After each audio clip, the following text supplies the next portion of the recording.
الحمد لله نحمده ونستعينه ونستغفره ونؤمن به ونتوكل عليه ونعوذ بالله من شرور أنفسنا ومن سيئات أعمالنا من يهده الله فلا مضل له ومن يضلل فلا هادي له وأشهد أن لا إله إلا الله وحده لا شريك له وأشهد أن محمدا عبده ورسوله وقد قال الله تعالى في القرآن الكريم أعوذ بالله من الشيطان الرجيم يا أيها الذين آمنوا اتقوا الله حق تقاته ولا تموتن إلا وأنتم مسلمون يا أيها الناس اتقوا ربكم الذي خلقكم من نفس واحدة وخلق منها زوجها وبث منهما رجالا كثيرا ونساء واتقوا الله الذي تساءلون به والأرحام إن الله كان عليكم رقيبا يا أيها الذين آمنوا اتقوا الله وقولوا قولا سديدا يصلح لكم أعمالكم ويغفر لكم ذنوبكم ومن يطع الله ورسوله فقد فاز فوزا عظيما أما بعد فإن أصدق الحديث كتاب الله وخير الحدي حدي محمد صلى الله عليه وسلم وشر الأمور محدثاتها وكل محدثة بدعة وكل بدعة ضلالة وكل ضلالة في النار.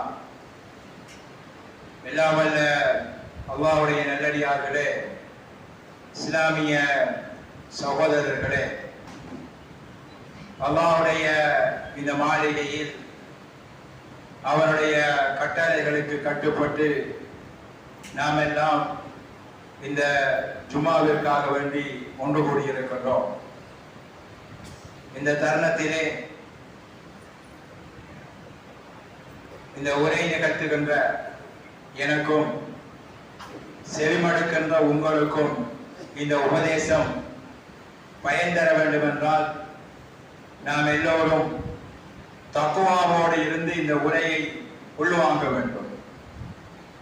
தக்குவா என்பது அல்லாஹ் ரசூல் ஏவிய ஏவல்களை எடுத்து நடக்க வேண்டும், விலக்கிய விலக்கல்களை விட்டும் விலகி வாழ வேண்டும், அல்லாஹ்வை பயந்து வாழ வேண்டும் என்கின்ற விடயங்களை எல்லாம் உள்ளடக்கிய ஒரு பதமாகும்.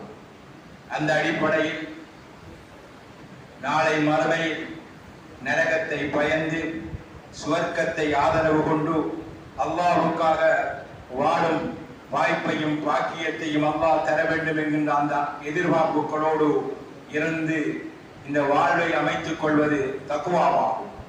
அந்த தக்குவாவுக்கு உரமூட்டுகின்றவைகளாக இந்த உரைகள் எமக்கு அமைய வேண்டும் என்கின்ற அந்த உணர்வோடு இருந்து நாம் இந்த உரைகளை உள்வாங்குவோமாக இருந்தால் நிச்சயமாக அல்லாஹு தஆலா எம்முடைய ஈருலக வாழ்விலும் வெற்றியை தர வேண்டும் என்கின்ற அந்த நினைவூட்டலோடும் பிரார்த்தனைகளோடும் இன்றைய குதுபாவில் சில விடயங்களை நான் உங்களுக்கு எனக்குமாக நினைவூட்டி அடையாளப்படுத்த விரும்புகின்றேன். அல்லாஹ்வுடைய நல்லடியார்களே, இஸ்லாம் மார்க்கத்தை பொறுத்தவரையில் ஒரு அழகிய மார்க்கம். அது ஒரு வாழ்வியல் வழிகாட்டி. மனிதனுடைய வாழ்வில் சகல விவகாரங்களுக்கும் விளக்கம் செல்லக்கூடியது, வாழ்வதற்கான வழியை காட்டக்கூடியது. அப்படியான அழகிய மார்க்கத்தின் அந்த மார்க்கத்தில் ஒரு அங்கத்தவனாக ஒரு உறுப்பினராக இஸ்லாம் மார்க்கத்தை ஏற்ற ஒரு அடியானாக இருக்க வாய்ப்பு வழங்கியவள் அல்லாஹ்வுக்கு நாம் எல்லோரும் நன்றி கூற கடமைப்பட்டிருக்கின்றோம். அல்லாஹு தஆலா முஸ்லிம்களை இந்த உம்மத்தை பார்த்து சொல்கின்றான், وكذلك جعلناكم أمة وسطا நாம் உங்களை ஒரு நடுநிலை சமுதாயமாக ஆக்கி இருக்கிறோம் என்று அல்லாஹு தஆலா சொல்கிறான். இன்றைய ஹுத்பாவில் நாம் ஒரு நடுநிலை சமுதாயம் என்கின்ற இந்த விடயத்தை பற்றி பார்ப்பது பொருத்தம் என்று இந்த காலத்துக்கு நான் நினைக்கின்றேன். ஒரு நடுநிலை சமுதாயமாக ஆக்கியிருப்பதாக அல்லாஹ் சூரத்துல் பக்ரா 143வது வசனத்திலே சொல்கின்றான். எல்லாவற்றுக்கும் வழிகாட்டுகின்ற அல்லாஹ் எம்மை ஒரு நடுநிலை சமுதாயமாக ஆக்கியிருக்கிறோம். நாம் ஒரு நடுநிலையாளர்களாக இந்த உலகத்திலே வாழ வேண்டும் என்று நமக்கு அறிவுரை வழங்குகின்றான். நடுநிலை சமுதாயம் என்றால் யார்? நாம் அப்படி ஒரு நடுநிலை சமுதாயமாக வாழ்கிறோமா? நான் உரையாற்றுகின்ற நான் ஒரு நடுநிலையாளனாக வாழ்கின்றேனா? இந்த உரையை செவிமடுக்கின்ற நீங்கள் ஒவ்வொருவரும் நடுநிலையாளர்களாக வாழ்கின்றீர்களா என்கின்ற விடயத்தை அல்லாஹ்வுடைய இந்த வசனத்திற்குரிய விளக்கங்களின் மூலம் நாம் எங்களை முத்திப்பாக்க கடமைப்பட்டுள்ளோம். நடுநிலை சமுதாயம், அல் குர்ஆன் ஆடுகின்ற நடுநிலை என்பது சிலர் அதை பிழையாக புரிந்து கொண்டிருக்கிறார்கள்.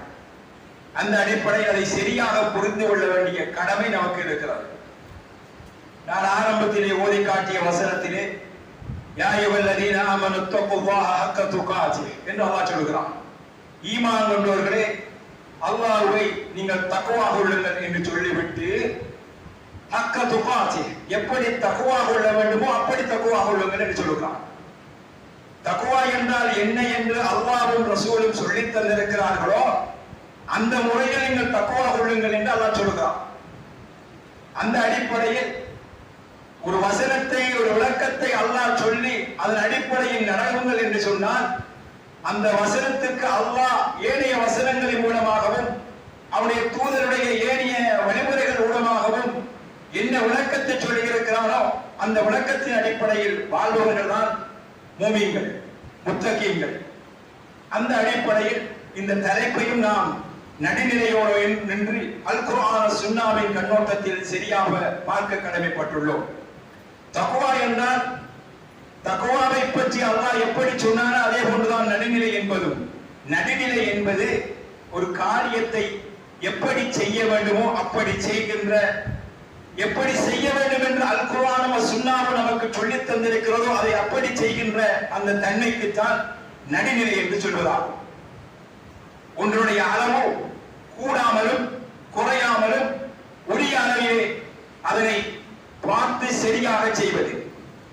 ஒரு உணவு சமைக்கின்ற ஒருவர் உணவுக்கு உப்பு அவசியம், உப்பில்லா பண்டம் குப்பையிலே என்று சொல்வது போல அதே உப்பை அளவுக்கு பிஞ்சினால் அந்த சோத்தும் குப்பைக்கு போகும்.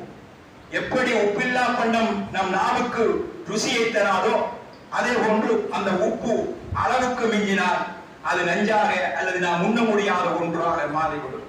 எனவே நடுநிலை என்பது ரசூல் ஸல்லல்லாஹு அலைஹி வஸல்லம் அவர்கள் அதற்கு விளக்கம் சொல்கின்ற போது அல் வஸது அல் அத்ல் என்று சொன்னார்கள்.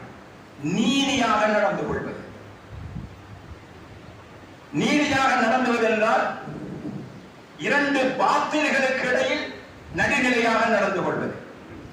அதென்ன இரண்டு பாத்தில்கள் என்றால் இஸ்லாம் காட்டிய வாழ்வியல் விடயங்களில் பொடுபோக்கு காட்டாமலும் இஸ்லாம் காட்டிய வாழ்வியல் வழிமுறையில் எல்லை மீறி கடும்போக்கு காட்டாமலும் இஸ்லாம் எதை எப்படி என்ன அளவில் செய்ய வேண்டும் என்று சொல்லி இருக்கிறதோ அதை அந்த அளவில் செய்வதுதான் நடுநிலையாகும். இதை தெளிவாக விளங்கிக் கொள்ள வேண்டும். நடுநிலை என்பது நழுவல் நிலை கிடையாது. அவன் ஒன்று சொல்றான், இவர் ஒன்று சொல்றார். நமக்கு அங்கால போனா அவரை போல நடக்கிறது, இங்கால வந்தா இவரை போல நடக்கிறது என்கின்ற ரெண்டுக்கும் இடையிலாக அந்த நயவஞ்சக நிலை அல்ல நடுநிலை என்பது. சரியை சரியாக செய்வதே நடுநிலையாகும்.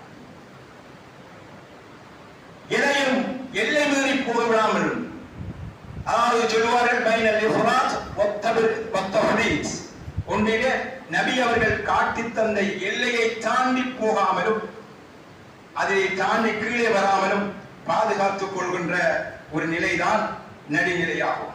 இந்த நடுநிலை சமுதாயம் என்றால் என்னவென்றால், இமாம் புகாரி ரஹ்மஹுல்லாஹ் அவர்கள் وَكَذَلِكَ جَعَلْنَاكُمْ أُمَّةً وَسَطًا, நாம் உங்களை ஒரு நடுநிலை சமுதாயமாக ஆக்கி இருக்கிறோம் என்கின்ற இந்த வசனத்துக்கு இமாம் புகாரி ரஹ்மஹுல்லாஹ் அவர்கள் விளக்கம் சொல்கின்ற போது, இந்த குர்ஆன் வசனத்துக்கு விளக்கம் ரசூல் ஸல்லல்லாஹு அலைஹி வஸல்லம் உடைய பொன்மொழியாகும். லா தஸாலு தாயிபத்து மின் உம்மதி வாஹிரீன அலல் ஹக், நம்முடைய உம்மத்தில் ஒரு கூட்டம் சத்தியத்திலே நிலையாக இருந்து வரும். இப்பிருந்து நபிகள் நாயகம் ஸல்லல்லாஹு அலைஹி வஸல்லம் அவர்கள் இந்த இஸ்லாத்தை அறிமுகப்படுத்திய நாளில் இருந்து நபி அவர்கள் காட்டிய அந்த அடிச்சுவடில் நபி அவர்கள், சஹாபாக்கள், தாபியீன்கள், தபஅத் தாபியீன்கள் என்ற அந்த தொடரில் நபி அவர்கள் காட்டிய அந்த அடிச்சுவடை சரியாக பின்பற்றுகின்ற ஒரு கூட்டம் அந்த பாதையிலே தொடராக இருந்து வரும். அந்த பாதையிலே பயணிக்கின்றவர்கள் தான் நடுநிலை சமுதாயம், சரியான வழியில் நடக்கின்ற சமுதாயம் என்று இந்த ஹதீஸ் தான் அந்த குர்ஆன் வசனத்திற்கு விளக்கம் என்று இமாம் புகாரி ரஹ்மஹுல்லாஹ் அவர்கள் சொல்கிறார்கள். எனவே இந்த விடயத்தை நாம் தெளிவாக விளங்கிக் கொள்ள வேண்டிய ஒரு விடயம் என்றால், நடுநிலை என்பது சத்தியத்தை பின்பற்றுவதாகும். நடுநிலை என்பது சரியை பின்பற்றுவதாகும். நடுநிலை என்பது நீதியாக நிற்பதாகும். நடுநிலை என்பது இரண்டுக்கு இடையில் என்ற இரண்டுங்கட்டான் நிலையில் நிற்பது கிடையாது. அதுவும் சரிதான் இதுவும் சரிதான் என்கின்ற நிலையில் நிற்பது கிடையாது. மார்க்கம் ஒரு விடயத்தில் திட்ட தெளிவாக கூறிய விடயங்களை, தெளிவாக விளையாட்டிய விடயங்களை அது சொன்ன அடிப்படையில் விளங்கி அதை உள்வாங்கிக் கொள்வதுதான், அந்த அடிப்படையில் தன் வாழ்வை அமைத்துக் கொள்வதுதான் நடுநிலையாகும். அப்படியான ஒரு நடுநிலை சமுதாயமாக இருக்குமாறு இஸ்லாமிய மீட் சொல்லியிருக்கிறது. மார்க்கத்தின் விடயத்தில் நடுவல் போக்கு கொண்டவர்களாக, மார்க்கத்தின் விடயத்தில் பொதுபோக்கு கொண்டவர்களாக, மார்க்கத்தின் விடயத்தில் மறந்து வாழ்கின்றவர்களாக இருந்து விடக்கூடாது. மார்க்கம் சொன்ன விடயங்களில் அது சொன்ன எல்லையை தாண்டி கடும் போக்கோடும் அதாவது தீவிர போக்கோடும் நடந்து கொள்ளவும் கூடாது என்று இஸ்லாம் நமக்கு சொல்கிறது. இதை நேரடியாக சொல்லக்கூடிய நிறைய வசனங்கள் இருக்கின்றன, நிறைய பொன்மொழிகள் இருக்கின்றன. எனவே அல்லாஹ்வுடைய நல்லடியார்களே, பெருமானார் ஸல்லல்லாஹு அலைஹி வஸல்லம் அவர்கள் ஒருவரை சொன்னார்கள். அபூ ஹுரைரா ரலியல்லாஹு தஆலா அவர்கள் அறிவிக்கின்றார்கள், சத்திது, நீங்கள் நேர்மையோடு நடுநிலையாக செயல்படுங்கள். வகாலிபு, நிதானமாக நடந்து கொள்ளுங்கள். வரம்பு முறாதீர்கள். வகுது வரோஹு வஷையும் மினத் துஜ்னா, காலையிலும் மாலையிலும் இரவின் சில நேரங்களிலும் நீங்கள் நல்ல செயல்களை செய்யுங்கள், நல்ல அமல்கள் செய்யுங்கள். வல் கஸ்த அல் கஸ்த தப்லுகு, நீங்கள் எதிலும் நடுநிலை தவறாதீர்கள், நடுநிலையை கடைபிடியுங்கள். இவ்வாறு நீங்கள் செய்தால் உங்களுடைய இலட்சியத்தை அடைவீர்கள் என்று நபிகள் நாயகம் ஸல்லல்லாஹு அலைஹி வஸல்லம் அவர்கள் சொல்கிறார். இது புகாரியிலே பதிவு செய்யப்பட்டுள்ள ஒரு செய்தியாகும். நிதானமாக, பக்குவமாக, சரியான பாதையில் இலக்கை நோக்கிய அந்த இலட்சியத்தோடு பயணிக்கின்ற அந்த பயணம்தான் நடுநிலையான பயணமாகும். இந்த உலகம் எம்மை ஒரு பக்கம் முழுமையாக இழுத்துவிடக் கூடாது. மறுமை என்ற அந்த எதிர்பார்ப்பில் உலகத்தை மறந்து ஒரு துறவியாகவும் வாழ்ந்துவிடக் கூடாது. பல பக்கத்தில் இந்த நடுநிலையை பார்க்க வேண்டும். அல் குர்ஆன், சுன்னாவின் ஆதாரங்களோடு இந்த விடயத்தை நாம் தெளிவாக புரிந்து கொள்ள வேண்டும். மார்க்க விடயத்தில் இஸ்லாம் நடுநிலையோடு எப்படி நடக்க வேண்டும் என்று நமக்கு சொல்லுகிறது. சிலர் இருக்கிறார்கள், இந்த உலகத்தில் அல்லாஹ் என்ன நோக்கத்திற்காக அவர்களை படைத்தானோ அந்த நோக்கத்தை மறந்து இந்த உலகம்தான் இலக்கு என்று வாழ்கின்றவர் இருக்கிறார். அல்லாஹ் சொல்கிறான், வமா ஹலக்துல் ஜின்ன வல் இன்ஸ இல்லா லியஅபுதூன், மனிதர்களையும் ஜின்களையும் என்னை வணங்குவதற்காகவே அன்றி அல்லாஹ் படைக்கவில்லை என்று சொல்கிறான். அல்லாஹ் மனு ஜின் வர்க்கத்தை படைத்தது இறைவனை வணங்குவதற்காக, அவனின் அடியார்களாக. அவன் காட்டுகின்ற வழிமுறையில், அவன் தூதர் வாழ்ந்து காட்ட வாழ்வியல் வழிமுறைகளில் இந்த உலகத்தில் வாழ்ந்து மௌத்துக்கு பின்னால் உள்ள நிலையான ஒரு வாழ்வில் நல்ல இடத்தை அடைந்து கொள்வதற்கான ஒரு பயிற்சி களமாக, ஒரு பரீட்சை களமாக இந்த உலகத்தை ஆக்கி இருப்பதாக அல்லாஹ் சொல்கிறான்.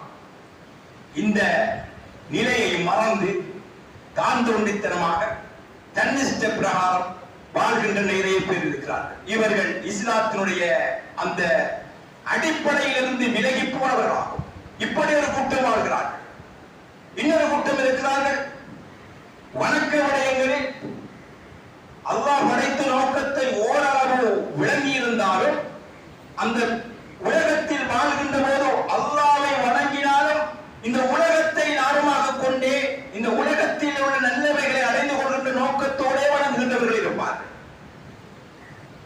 அல்லாஹ் தஆலா அல் குர்ஆனிலே சொல்கின்ற போது وَمِنَ النَّاسِ مَن يَعْبُدُ اللَّهَ عَلَى حَرْفٍ فَإِنْ أَصَابَهُ خَيْرٌ اطْمَأَنَّ بِهِ وَإِنْ أَصَابَتْهُ فِتْنَةٌ انقلب على وجهه. மனிதர்கள் சிலர் இருக்கிறார்கள், விளிம்பிலே நின்று கொண்டு இறைவனை வணங்குகின்றார்கள்.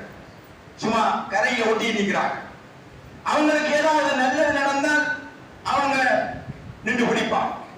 அவர்களுக்கு ஏதாவது ஒரு சோதனை அல்லாஹ் தஆலா கொடுத்து விட்டால் வந்த வழியை பார்த்து திரும்ப பேசிடுவாங்க. ஒரு கஷ்டம், ஒரு பிரச்சனை, ஒரு சோதனை வந்தால் அவர்கள் இந்த மார்க்கத்திலே அல்லாஹ்வுடைய கொள்கையிலே நின்று பிடிக்க மாட்டார்கள் என்று அல்லாஹ் சொல்கிறார். அப்படியானவர்கள் இருக்கிறார்கள். இவர்கள் யார் என்றால் அவர்கள் ஹஸீரத் துன்யா வல் ஆখিরা, இன்மையையும் இழந்தவர்கள், மறுமையையும் இழந்தவர்கள். இன்மையையும் இழந்தவர்கள், மறுமையையும் இழந்தவர்கள். அல்லாஹ்வையும் மார்க்கத்தையும் இந்த உலகத்தின் லாபத்திற்காக பயன்படுத்த முயற்சித்தவர்கள். இவர்களுக்கு உலகமும் கிடைக்க மாட்டாது, மறுமையும் கிடைக்க மாட்டாது. அல்லாஹ் தஆலா சொல்றான், ஹுவ ذلك هو الخسران المبين. இதுதான் the great loss, மிக மோசமான நஷ்டம் என்று அல்லாஹ் தஆலா சொல்றான். ஒருவனுக்கு கிடைக்கக்கூடிய மோசமான நஷ்டங்கள்.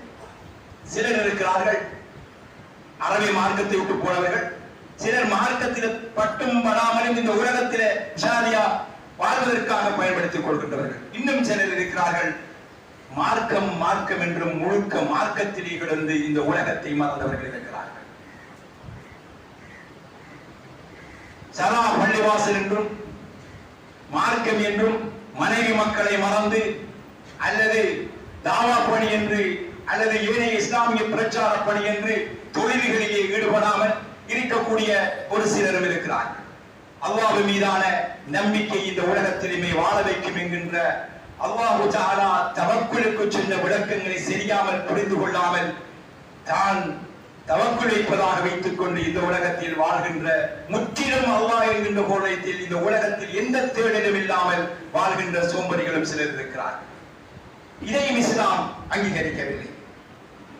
இன்னும் சிலர் இருக்கிறார்கள் வணக்கம் செய்ய வேண்டும் என்கின்ற ஆர்வத்தில் நபிகள் நாயகம் ஸல்லல்லாஹு அலைஹி வஸல்லம் அவர்கள் காட்டாத விடயங்களை வணக்கமாக செய்கின்றவர்கள்.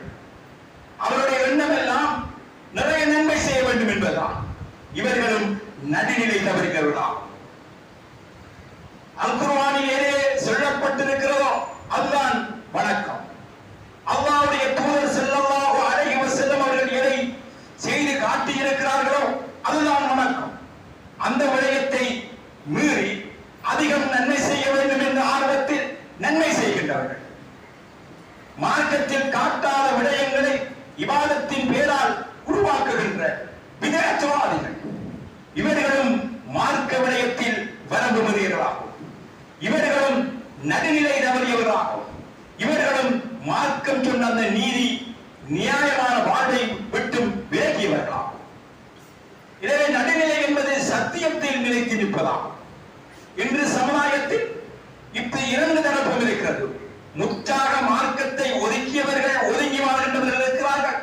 இன்னொரு தரத்தில் மார்க்கத்தை பின்பற்ற வேண்டும் என்ற ஆர்வத்தில், ஆசையில் மார்க்கம் சொல்லாததையெல்லாம் மார்க்கம் என்று செய்கின்ற விதேயவாதிகள் இருக்கிறார்கள்.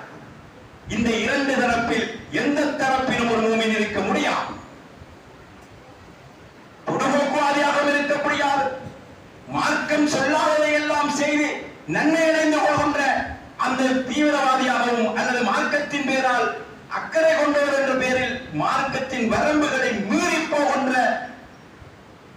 ஆர்வம் கொண்டவர்களாகவும் இருக்க முடியாது. இதை மார்க்கம் வன்மையாக கண்டிக்கிறது.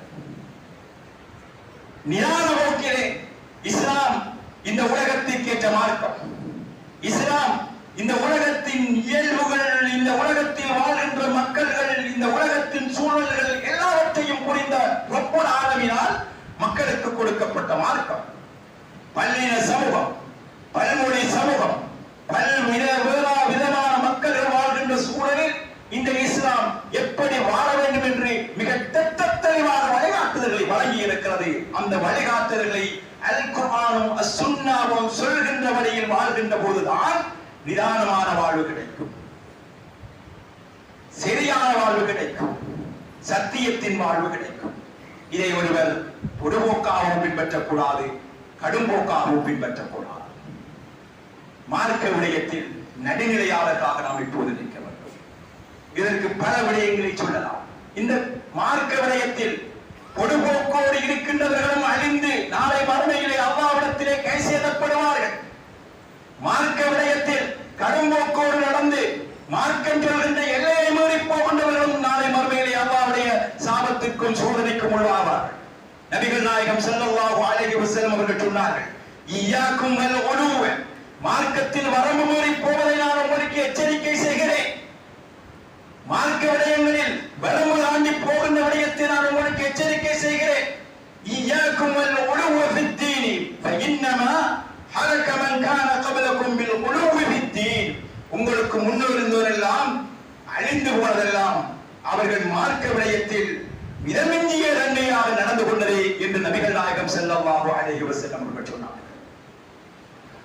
இந்த உலகத்திற்கும் மனிதனுடைய இயல்பான தன்மைக்கும் ஏற்ற விதத்தில் இந்த இஸ்லாம் நமக்கு வழிகாட்டி இருக்கிறது. அதில் நாம் எம் சுய ஆய்வுகளையும், நம் சுய சிந்தனைகளையும், நம் சுய முயற்சிகளையும் செலுத்த நாடினால் நடுநிலையை நாம் இழந்து விடுவோம்.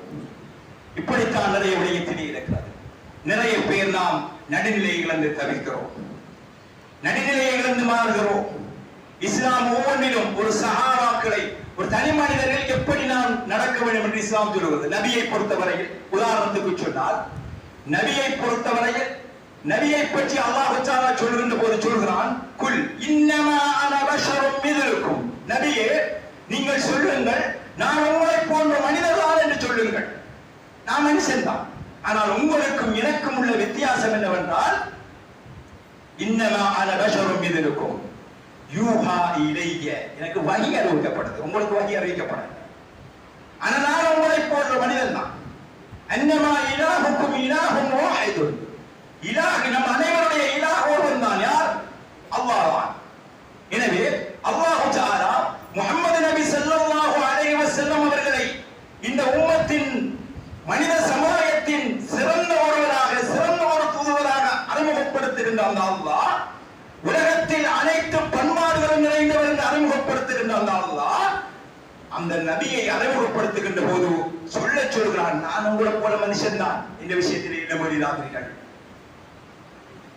தனி மனிதர்களிலே எல்லை மீறி போய்விடக் கூடாது. அப்படி எல்லை மீறலின் காரணமாக வரலாற்றில் தோன்றிய நிறைய வழிகேடுகள் இருக்கின்றன. அலி ரலியல்லாஹு தஆலா அவர்களே எல்லை மீறினார்கள், ஷியாக்கள் உருவானார்கள். அலி ரலியல்லாஹு தஆலா அவருடைய விடயத்தில் அவருடைய தரத்தை தாழ்த்தி பேசுகின்ற நாசிபாக்கள், ஆசிபியாக்கள் என்கின்ற அவர்களை இகழ்ந்து அவர்களை பூட்டி பேசுகின்ற ஒரு கூட்டமும் உருவானார்கள். அவர்களை நபி அவர்களுடைய காலத்தில் நபி அவர்கள் அவர்களை அறிமுகப்படுத்திய, அவர்களுக்கு என்று கொடுத்த சிறப்பை தாண்டி அவர்களை தூக்கவும் தேவையில்லை, அவர்களை தாக்கவும் தேவையில்லை. அவர்களை எப்படி இஸ்லாமும் வரலாறும் சொல்கிறதோ அப்படி பார்த்தால் காணும். இந்த சமுதாயத்தில் ஏற்பட்ட வழிகேடுகளுக்கெல்லாம் காரணம் இதுதான்.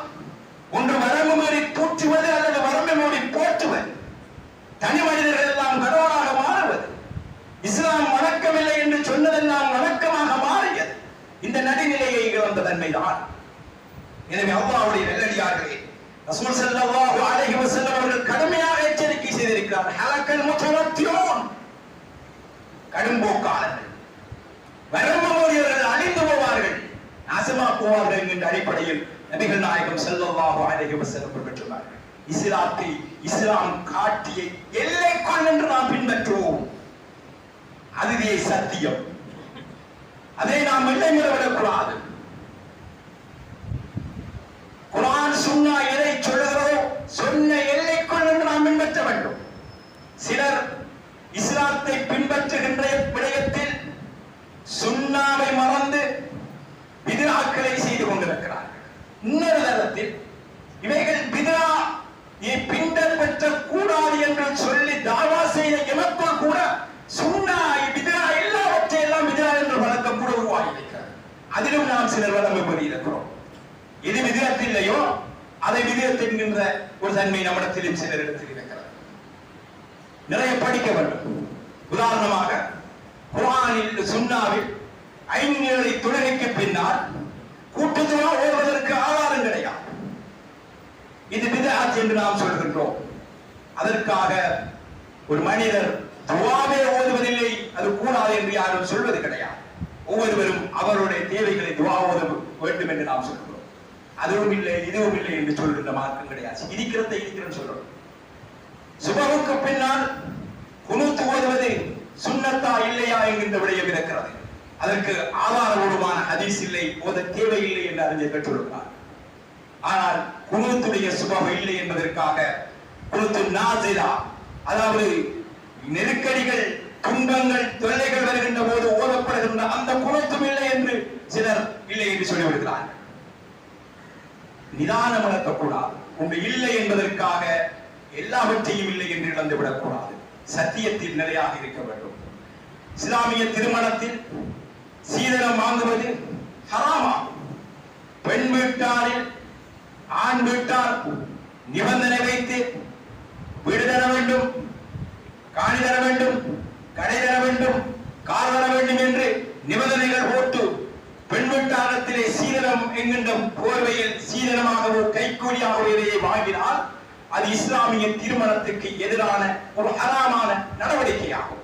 பெண்ணுக்கு அவள் கேட்கின்ற மகரை கொடுத்து திருமணம் முடிப்பதுதான் இஸ்லாம் காட்டிய திருமண முறையாகும். இது பிழை. இந்த விடயத்தில் சமுதாயத்தில் நிறைய பேர் வரம்பு முறை நடக்கிறார்கள், இஸ்லாத்தை மறந்து நடக்கிறார்கள், தாங்கொண்டித்தனமாக நடக்கிறார்கள். இப்படியான விடயங்களில் இருக்கின்றவர்கள் இவர்கள் நடுநிலையை நோக்கி நகர வேண்டும். நடுநிலை என்பது நபிகள் நாயகம் ஸல்லல்லாஹு அலைஹி வஸல்லம் அவர்கள் எப்படி திருமணம் முடிக்க வேண்டும் என்று காட்டினார்களோ அல்லாஹ் சீதனத்தை எதிர்க்கின்றோம் என்கின்ற அடிப்படையில் சிலர் இஸ்லாம் திருமணத்தின் பேரால் அனுமதித்ததை ஹராமாக்கின்றவர்கள் நம்மிடத்தில் இருக்கிறார்கள். ஒரு பெண்ணுக்கு அவருடைய தந்தை வழியிலே சொத்து இருந்தால் அந்த சொத்தை கூட வேண்டாம் என்று அதை ஹராம் என்று சொல்கின்றவர்கள் இருக்கிறார்கள்.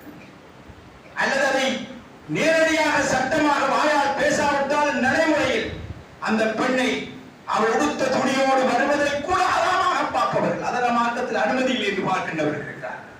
இந்த போக்கெல்லாம் இஸ்லாம் காட்டி தந்த போக்கெல்லாம் சீதனத்தின் பேரால், திருமணத்தின் பேரால் ஒரு பெண் வீட்டிலே இருந்து நிபந்தனை வைத்து வாங்குவதுதான் சீதனம். எந்த நிபந்தனையோ நிர்பந்தமோ இல்லாத நிலை ஒரு பெண்ணிடத்தில் அவருடைய தந்தை வழியாக வரக்கூடிய சொத்து அந்த பெண்ணுக்கு ஹலாலாகும். அந்த ஹலாலை யாரும் ஹராமாக்க முடியாது. வாரிசுரிமை சொத்தின் அடிப்படையில் அந்த பெண்ணுக்கு வர வேண்டிய பங்கா. ஆனால் அந்த பங்கை எதிர்பார்த்து மாப்பிள்ளை கல்யாணம் முடிக்கிறார். சிலர் அதில் இந்த லூஸ் இடையில திருதாரம் செய்ய நினைக்கின்றவர்கள் இருக்கிறார்கள். அவர்களுக்கு இடம் வைத்து நாம் பேசவில்லை. ஆனால் மார்க்கத்தின் பேரால் ஒன்றை ஹராமாக்குவதற்காக இன்னொன்றை ஹலாலாக்க கூடாது. ஒரு தந்தை தன் மகளுக்கு விரும்பிய அன்பளிப்பை எவருடைய எந்த நிர்பந்தமும் இல்லாமல் வசதி இருந்தால் கொடுப்பதை இஸ்லாம் யாருக்கும் கொடுக்கலாம். சமனாக தன் பிள்ளைகளுக்கு கொடுப்பதை இஸ்லாம் தடை செய்யவில்லை. அதை சீதனத்தை ஹராமாக்குகிறோம், அது ஹராம் என்ற போர்வையில் ஹராமாக்கி விடக்கூடாது. திருமணத்தின் பேரால் இப்படி நிறைய விடயங்கள் இருக்கின்றன. சிலர் இதிலே பொறுப்போக்காக நடந்து கொள்கிறார்கள், சிலர் கடும்போக்காக நடந்து கொள்கிறார்கள். அல்லாஹ்வுடைய நல்லடியார்களே, இஸ்லாமிய விடயத்தில் எப்போதுமே நாம் இஸ்லாம் காட்டிய எல்லை விட்டு தவறிவிடக்கூடாது. நடுநிலையாளர்களாக, நீதமானவர்களாக இருக்க வேண்டும். எந்த விதமான அவதானிப்பும் கவனிப்பும் இல்லாமல், தேடலும் இல்லாமல் சமுதாயத்தின் பேரால் மார்க்கத்தை செய்கிறோம் என்ற அடிப்படையில் சிலர் கண்டதை எல்லாம் செய்து கொண்டிருக்கிறார்கள். இவர்கள் சரியான மார்க்கத்தின் அடிப்படைகள் இஸ்லாம் சொல்கின்ற அந்த ஒழுங்குகளை நோக்கி வர வேண்டும். அதுதான் குர்ஆனும் சுன்னாவும் சொல்கின்ற அந்த வழிமுறையாகும். அதே போன்ற குர்ஆனையும் சுன்னாவையும் பின்பற்றுகின்ற சகோதரர்கள் அந்த குர்ஆன் சுன்னா சொல்கின்ற எல்லையை மட்டும் நாம் தாண்டி விடாமல் இருக்க வேண்டும். இப்படித்தான் வழிகாட்டு தொடங்கியது. ஷியாவுக்குடைய வழிகள் அப்படித்தான் தொடங்கியது. அலி அல்லாஹு தஆலா இன்று கூட சில தூற்றுகின்ற நிலை தோன்றி இருக்கிறது. அவருடைய விடயத்தை எடுத்து வைத்துக் கொண்டு அவரை பற்றி ஆய்வு செய்கின்ற, அவர்களை பற்றி கேவலமாக பேசுகின்ற, கிரிமினல் என்று பேசுகின்ற சூழ்நிலை உருவாக்கி இருக்கிறது. சமுதாயத்தினர் எதை ஆய்வு செய்ய வேண்டும், எதற்காக ஆய்வு செய்ய வேண்டும் என்கின்ற தேவைகளும் உணர்வுகளும் நம்மிடத்திலே இருக்க வேண்டிய தேவை இருக்கிறது. நாம் வாழ்கின்ற இந்த வாழ்க்கை மறுமையை நோக்கிய வாழ்க்கையாகும். அந்த மறுமையை நோக்கிய பாதையில் அல்லாஹ் தஆலா குர்ஆனிலே ஒவ்வொரு நாளும் எங்களுடைய உணர்வுகளுக்கு மீட்டி மீட்டி பார்த்துக் கொள்ளுங்கள் சொல்கின்ற விடயம்தான் அல்லாஹ்விடத்திலே கேட்க சொல்கிறான். இரண்டு வழிகேடுகளை ஒதுக்கிவிட்டு ஒரு வழிகேடை கேட்க சொல்கிறான். ஒரு நேர்வழியை கேட்க சொல்கிறான். இஹ்தினஸ் ஸிராத்தல் முஸ்தகீம். யா அல்லாஹ், எங்களை நீ நேரான பாதையில் செலுத்துவாயாக. ஸிராத்தல் லதீன அன்அம்த அலைஹிம். நீ எவருக்கு அருள் புரிந்தாயோ அவர்களுடைய பாதை. அல்லாஹ்வுடைய வேதத்தை பின்பற்றியவர்கள், அல்லாஹ்வுடைய தூதர் காட்டிய வழியில் வாழ்ந்தவர்கள் தான் அல்லாஹ்வால் அருள்புரியப்பட்டவர்கள். அவர்களுடைய பாதையை எனக்கு காட்டியா அல்லாஹ் என்று இதய சுத்தியாக நடுநிலையாக எந்த சார்பு நிலை இல்லாமல் ஒவ்வொரு மூமினும் அல்லாஹ்விடத்தில் அந்த பிரார்த்தனை கேட்கின்ற போது தன் உணர்வை சங்கமிக்க செய்ய வேண்டும். இஹ்தினஸ் ஸிராத்தல் முஸ்தகீம் ஸிராத்தல் லதீன அன்அம்த அலைஹிம். நீ அருள் புரிந்த பாதையில், நீ அருள் புரிந்தோர் பாதையில் என்னை செலுத்தியா அல்லாஹ் என்று பிரார்த்திக்கிறோம். கைரில் மக்தூபி அலைஹிம் வலல்லாஹின். கோபத்துக்குள்ளான வழிகட்ட இந்த இருதரப்பினருடைய பாதையிலும் நீ என்னை செலுத்தி விடாதே யா அல்லாஹ் என்று கேட்கவும் சத்தியத்தை நிலைக்க செய்கின்ற ஒரு சரியான பிரார்த்தனை தான். நேர்வழியிலே நிற்பதற்கு நிதானம் தேவை. நேர்வழியிலே நடுநிலையாக நிற்பதற்கு நிதானம் தேவை. நடுநிலையாக வாழ்வதற்கு அறிவு தேவை. அறிவில்லாத இயக்கவாதிகள், அறிவில்லாத மதுகபவாதிகள், அறிவில்லாத தனிநபர் பக்தர்கள் ஒருபோதும் சத்தியத்தை வாழ மாட்டார். அவர்களை ஆளுவதாக அவருடைய வெறிதான் உணர்வுதான் இருக்குமே தவிர மார்க்கம் இருக்க மாட்டார். நாம் அல்லாஹ்விடத்திலே அறிவை கேட்க வேண்டும். ஏனென்றால் நடுநிலையாளர்களாக நிற்பதற்காக. அல்லாஹ்விடத்திலே நாம் மார்க்கத்தின் தெளிவை கேட்க வேண்டும். ஏனென்றால் அந்த மார்க்கத்திலே வாழ்வதற்காக. அல்லாஹ்விடத்திலே நாம் எப்போதும் சத்தியத்தின் விளக்கத்தை தான் என்று கேட்க வேண்டும். ஏனென்றால் அந்த சத்தியத்திலே வாழ்வதற்காக. அதனால் தான் அல்லாஹ் தஆலா ஒவ்வொரு நாளும் 17 தடவை கட்டாயமாக ஒவ்வொருவரும் ஓத வேண்டும் அல்லது செவிமடுக்க வேண்டும் என்கின்ற இடத்தில் இஹ்தினஸ் ஸிராத்தல் முஸ்தகீம் ஸிராத்தல் லதீன அன்அம்த அலைஹிம் கைரில் மக்தூபி அலைஹிம் என்கின்ற அந்த துஆவை கொண்டு அந்த ஆயத்திலே சிறிய சூரத்துல் ஃபாத்திஹாவை ஒவ்வொருவரையும் கேட்க செய்திருக்கிறார். நேர்வழி என்பது அல்லாஹ்வுடைய மாபெரும் அருள். நேர்வழி என்பது அல்லாஹ்வுடைய மாபெரும் அருள். அந்த அருளை அறிவுள்ளவர்கள், நிதானம் உள்ளவர்கள் மட்டும்தான் அல்லாஹ் தஆலா கொடுப்பான். அல்லாஹ் கொடுக்கின்ற பாக்கியம் அது. மையலில்லாஹு பிஹி கைரன் யுஃபக்கிஹு பித்தீன். அல்லாஹ் தஆலா யாருக்கு நலவை நாடுகிறானோ அவருக்கு தான் மார்க்கத்தின் தெளிவை கொடுப்பான். அதே மாதிரி குர்ஆனிய அறையை பற்றி சொல்கின்ற போதும் அல்லாஹ் தஆலா ஒரு மனிதனுக்கு கொடுக்கின்ற பெரும் பாக்கியமாக அல்லாஹ் சொல்கிறான். எனவே அல்லாஹ்வுடைய நல்லடியார்களே, இஸ்லாமிய சகோதரர்களே, நாம் நடுநிலையாளர்களா? நடுநிலையாளர்கள் என்றால் அல் குர்ஆனும் சுன்னாவும் சொல்கின்ற அந்த மார்க்கத்தின் அடிப்படையில் வாழ்கின்றவர்கள். அந்த மார்க்கத்தை உதாசீனம் செய்துவிட்டு பொதுபோக்காளர்களாக வாழ்கிறோமா, அல்லது அந்த மார்க்கம் சொன்ன அளவையும் மீறி வாழ்ந்து நாம் கடும்போக்காளர்களாக வாழ்கிறோமா என்று நாம் எங்களை நிறுத்து பார்க்க நிதானமாக நின்று எங்கள் ஒவ்வொருவரும் எங்களை சுய விசாரணை செய்து கொள்ள வேண்டிய கட்டாய கடமையில் இருக்கிறோம். ஏனென்றால் அல்லாஹ் தஆலா சொல்கிறான், உங்களை நாம் நடுநிலையாளர் சமுதாயமாக ஆக்கி இருக்கிறோம் என்று. நாம் நடுநிலையானவர்களாக இருந்தால் மட்டும்தான் வெற்றி அடைய முடியும் என்று அல்லாஹ் சொல்கிறார். அப்படியான நடுநிலையாளர்களாக என்னையும் உங்களையும் அல்லாஹ் ஆக்குவானாக. ஆமீன். வாஹிரு தஅவானா அல்ஹம்துலில்லாஹி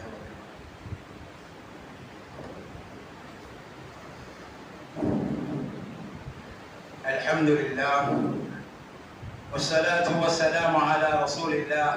அம்மா பஅத். அல்லாஹ்வுடைய நல்லடியார்களே, இஸ்லாமிய சகோதரர்களே, அல்லாஹு தஆலாவை பயந்து கொள்வோம். நடுநிலையாளர்களாக சத்திய மார்க்கத்தில் சரியாக நின்று வாழ்ந்து மரணிக்கக்கூடிய பாக்கியம் பெற்றவர்களாக ஆகுவதற்கு நாம் ஒவ்வொருவரும் முயற்சி செய்வோம். மார்க்க விடயத்தை விட்டும் ஒதுங்கி பொடுபோக்காக தாந்தோன்றித்தனமாக வாழ்கின்ற அந்த நிலையிலிருந்து விலகி மார்க்கத்தின் எல்லைக்கு வருவோம். மார்க்க விடயத்திலிருந்து எல்லை மீறி போய் மார்க்கம் செல்லாத பித்ஆக்களையும் பித்அத்துக்களையும் அனாச்சாரங்களையும் அட்டுழியங்களையும் செருக்குகளையும் செய்கின்ற அந்த வழிகேட்டின் எல்லையிலிருந்து மீண்டு இஸ்லாமிய எல்லைக்குள் வருவோம். இதுதான் நடுநிலையான போக்கா. இந்த நடுநிலையான போக்கோடு நாம் இருக்க வேண்டும். மார்க்க விடயத்தில் இஸ்லாம் சொன்ன அந்த எல்லையை நாம் மீற முற்படக்கூடாது. நபிகள் நாயகம் ஸல்லல்லாஹு அலைஹி வஸல்லம் அவருடைய வீட்டுக்கு சில சஹாபாக்கள் வந்து ரசூலுல்லாஹ்வுடைய வணக்கம் எப்படி இருந்தது என்று கேட்கிறார்கள். அவருடைய மனைவிமார் சொல்கிறார்கள், இப்படி இருந்தது. அவங்களுடைய கதையை பார்த்தால் ரசூலுல்லாஹ்வுடைய வணக்கத்தையே குறை காணுகின்றவர்கள் போன்று இருந்தது. இருந்தும் சொல்கிறார்கள், அவர் முன்பின் பாவிக்க பாவங்கள் மன்னிக்கப்பட்டவர், சுவர்க்கத்துக்குரியவர், நாம் எல்லாம் யார்? எனவே நாம் நபியை விடவும் அதிகம் அமல்கள் செய்ய வேண்டும் என்கின்ற எண்ணத்தை நோக்கி நகர்கிறார்கள். ஒருவர் சொல்கிறார், நான் இதற்கு புறவு இரவைக்கு தூங்கவே மாட்டேன், தாவைக்கு நான் நின்று வணங்கப்போறேன். இன்னொருவர் சொல்கிறார், நான் இதற்கு புறவு பகலைக்கு நோம்புதான் புள்ளா. இன்னொருவர் சொல்கிறார், நான் இதுக்கு புறவு திருமணம் செய்வதே கிடையாது, திருமணம் செய்வதை விட்டு நான் ஒதுங்கிக் கொள்ளப் போகிறேன் என்று சொல்கிறார். என்னத்துக்கு? அல்லாஹ்வை வணங்குறதுக்காக. ரசூல் ஸல்லல்லாஹு அலைஹி வஸல்லம் உடைய வணக்கத்துக்கு ஈடாக இணையாக ஓட வேண்டும் என்கின்ற அந்த ஆர்வம் சஹாபாக்களுடைய அந்த தோழர்கள் அங்கு இருந்தவர்கள் முடிவெடுக்கிறார்கள். ரசூலுல்லாஹ்க்கு செய்தி போகும். ரசூலுல்லாஹ் வந்து அவருடைய பேச்சின் தோணி கோபமாகவே இருந்ததாக சொல்கிறார். அந்துமில்லதி குல்தும் கதா வகதா, இவ்வாறெல்லாம் முடிவெடுத்து பேசியவர்கள் நீங்கள் தானா என்று ரசூல் ஸல்லல்லாஹு அலைஹி வஸல்லம் அவர்கள் சொல்லிவிட்டு சொல்கிறார்கள், அம்மா அன ஃபஇன்னி யுஸல்லி அல்லைல. அதாவது ரசூல் ஸல்லல்லாஹு அலைஹி வஸல்லம் அவர்கள் சொல்கிறார், இன்னி லஅக்ஷாக்கும் லில்லாஹி வ அத்காக்கும் லஹு. உங்களை விடவும் அதிகமாக அல்லாஹ்வை அஞ்சுபவன், அவனை நான் கடுமையாக பயப்படுபவன். உங்களை விட நான் அல்லாஹ் கடுமையாக அஞ்சுகிறவன், அவனை பயப்படக்கூடியவன். லக்கின்னி அஸூமு வ அஃப்திரு. நோம்பு பிடிக்க சில நாட்கள் பிடிக்காமல் இருக்கு. நான் நாள் முழுக்க நோம்பு பிடிப்பது கிடையாது. உஸல்லி வ அர்குது. இரவில் எழுந்து தவம் செய்கிறேன், கொஞ்ச நேரம் தூங்கவும் செய்கிறேன். அவைக்கெல்லாம் முடிச்சுக்கிட்டு நான் கண்ணுக்கு செய்ய வேண்டிய ஹக்கை கொடுக்காமல், அவரவர்களுக்கு கொடுக்க வேண்டிய ஹக்குகளை கொடுக்காமல் நான் இரவெல்லாம் நின்று வணங்குவது கிடையாது. இன்று வணங்கவும் செய்கிறேன், தூங்கவும் செய்கிறேன். நான் பொம்பளைகளை திருமணம் முடித்திருக்கிறேன், எனக்கு மனைவிமார்கள் இருக்கிறார்கள். யார் என்னுடைய இந்த வாழ்வியல் வழிமுறையை பின்பற்றவில்லை அவர்கள் என்னை சேர்ந்தவர்கள் கிடையாது. வணக்கத்தின் பேரால் நீங்கள் நினைச்சதெல்லாம் செய்வது வணக்கமே கிடையாது. தரமும் வரக்கூடாது. ஒரு நாள் ஆர்வத்தின் மேலியால் முஆத் பின் ஜபல் ரலியல்லாஹு தஆலா அவர்கள் நல்ல நீட்டி கொஞ்ச நேரம் தொழுதுட்டார்கள். சஹாபாக்கள் வந்து ரசூலுல்லாஹ்விடத்தில் முறைப்பாடு செய்கிறார்கள். ரசூல் ஸல்லல்லாஹு அலைஹி வஸல்லம் அவர்கள் முஆத் ரலியல்லாஹு தஆலாவை பார்த்து கேட்கிறார்கள், அந்த ஃபத்தான் யா முஆத், நீ மக்களை சிரமப்படுத்த விரும்புகிறீர்களா? நீங்க மக்களை கஷ்டப்படுத்த விரும்புறீங்களா? நீங்க மக்களை கஷ்டப்படுத்த விரும்புறீங்களா? குர்ஆன்ல ஓதி கொஞ்ச நேரம் நீட்டி தொழுதவர். வரவுடனே ரசூல் ஸல்லல்லாஹு அலைஹி வஸல்லம் அவர்கள் மக்களை அவர்கள் சிரமப்படுத்தியதாக சொல்லிவிட்டு சொல்கிறார்கள், சிலர் நல்ல விடயங்களை மக்களை வெறுப்பூட்டுகிறார்கள் என ரசூலுல்லாஹ் கடிந்த வார்த்தையாகவே சொன்னார்கள். நல்லதை எல்லை மீறி செய்ய போய் அதில் ஒருத்தரை ஈடுபடாமல் ஆக்குகின்ற அந்த வரம்பு மீறிய போக்கு மார்க்கத்தில் கிடையாது என்று நபி அவர்கள் சொல்கிறார். இஸ்லாம் இலகுவான மார்க்கம், இஸ்லாம் அழகான மார்க்கம், இஸ்லாம் எல்லோருக்கும் பின்பற்றத்தக்க மார்க்கம். அது அவனுடைய எல்லையை மீறி சோதிப்பதே கிடையாது. தொலை சொல்லிருக்கு, நின்று தொழுங்க, ஏறாட்டி இருந்து தொழுங்க. உடம்பு அதற்குரிய பலம் இல்லை என்றால் இருந்து தொடங்க, இருந்த தொடங்கும். ஏறாவிட்டால் எப்படி இருந்து எப்படி கிடந்து தொடங்க தொடங்க. இஸ்லாம் மனிதர்களுடைய அவருடைய சக்தியை மீறி அது சுமை சுமத்துவதே கிடையாது. அதனால் தான் மார்க்கத்தை அல்லாஹு தஆலா முஹம்மது நபி என்கின்ற தூதுவருக்கு, அதற்கு முன் ஒவ்வொரு தூதுவருக்கும் ஒரு மனிதர்களில் இருந்து ஒரு தூதுவரை தேர்வு செய்து அவருக்கு வழியை இறக்கி அந்த வகையை வாழ்ந்து சொல்கிறார்கள். இப்படி மனிதர்களால் வாழ்ந்து நடந்து பிராக்டிகலுக்கு கொண்டு வரக்கூடிய சட்டங்களை தான் நான் இயற்றி இருக்கிறேன் என்பதை மக்கள் உணர வேண்டும் என்பதற்காகத்தான் அல்லாஹு தஆலா மனிதர்களுக்குள்ளே இருந்து தூதுவரை தேர்வு செய்திருக்கிறார். மலக்குமார்களை கொண்டு வந்து நேரடியா தூதுவரா செஞ்சிருந்தால் இது மலக்குமார் செய்கிற சட்டம் நமக்கு இருமான மனிதன் கேட்பான். மனிதனுக்குள்ளே தூதுவரை தேர்வு செய்து அவர்களுக்கு வழியை அறிவித்து அவர்கள் வாழக்கூடிய சட்டங்களை அவர்களுக்கு அவன் அல்லாஹ் தஆலா நடைமுறைப்படுத்தினார். எனவே இந்த உலகத்தில் மனிதர்கள் செய்ய ஏழுமான சட்டங்கள் அல்லாஹ்வால் அல்லாஹ்வுடைய குர்ஆனிலும் அவருடைய தூதருடைய வாழ்வியலிலும் சொல்லப்பட்டு விட்டன. இது புதுசாரும் தேடி கண்டுபிடிக்க வேண்டிய அவசியம் கிடையாது. புதுசாருக்கு யாரும் குஞ்சம் கட்டி அலங்காரப்படுத்த வேண்டிய தேவை கிடையாது. சொன்னதை செஞ்சா போதும், அதுல லெவல்ல செஞ்சா போதும். அதுதான் நம்முடைய கடமை. இந்த விடயத்தில் பொதுபோக்காக இருக்கின்றவர்கள் அல்லாஹ்வை பயந்து நடுநிலையை நோக்கி நகர வேண்டும். இந்த விடயத்தில் கடும்போக்காக வரம்பு மீறி நன்மை என்ற போர்வையில் தான் தோன்றித்தனமாக நடக்கின்றவர்கள் எல்லாம் குர்ஆன் சுன்னாவோடு ஒப்பிட்டு பார்த்து இருப்பதை ஏற்றுக்கொண்டு இல்லாதவற்றை உதறி எறிந்து விட்டு இஸ்லாத்தை நோக்கி நிற்க வேண்டும். நடுநிலை சமுதாயமாக, நிதானமான சமுதாயமாக, வகையின் வழியிலே மட்டும் வாழ்கின்ற சமுதாயமாக அல்லாஹு தஆலா நம்மை ஆக்க வேண்டும் என்று நாம் பிரார்த்தனை செய்ய வேண்டும். குர்ஆன் சுன்னாவை பின்பற்ற புறப்பட்ட நம்முடைய சகோதரர்களே, நாமும் நடுநிலையாகவும் நிதானமாகவும் நின்றும் சுன்னா என்று சொல்லதை சுன்னாவென்றும் சுன்னாவில் இல்லாதவை சுன்னா இல்லா என்றும் சொல்கின்ற அந்த சரியான வழிமுறைகள் இருக்கின்றன. அதை சரியாக படித்துத்தான் பேச வேண்டும். நமக்கு சரியாப்படுவதெல்லாம் பிதஅத்தும் கிடையாது, நமக்கு சரியாப்படுவதெல்லாம் சுன்னத்தும் கிடையாது, நமக்கு சரியாப்படுவது குறையாப்படுவதெல்லாம் பிதஅத்தும் கிடையாது. பிதா என்பது என்ன என்பதையும் சுன்னா என்றால் என்ன என்பதையும் குர்ஆன் சுன்னாவின் வழியில் சரியாக கற்று நாம் நடைமுறைப்படுத்தக்கூடியவர்கள். ஏனென்றால் அல்லாஹு தஆலாவுடைய மார்க்கத்தை சொல்கின்ற போது அல்லாஹ் சொன்னதைத்தான் சொல்ல வேண்டும் என்கின்ற விடயத்தில் நாம் மிகவும் அக்கறையாக இருக்க வேண்டும், மிகவும் பொறுப்பாக இருக்க வேண்டும், மிகவும் நடுநிலையாக சத்தியத்திலே இருப்பதில் நாம் உறுதியாக இருக்க வேண்டும். இருக்கக்கூடியவராக என்னையும் உங்களையும் அல்லாஹ் ஆக்குவானாக. ஆமீன். வஆஹிரு தஅவானா அனில் ஹம்துலில்லாஹி ரப்பில் ஆலமீன். நஸமி ஸலாத்.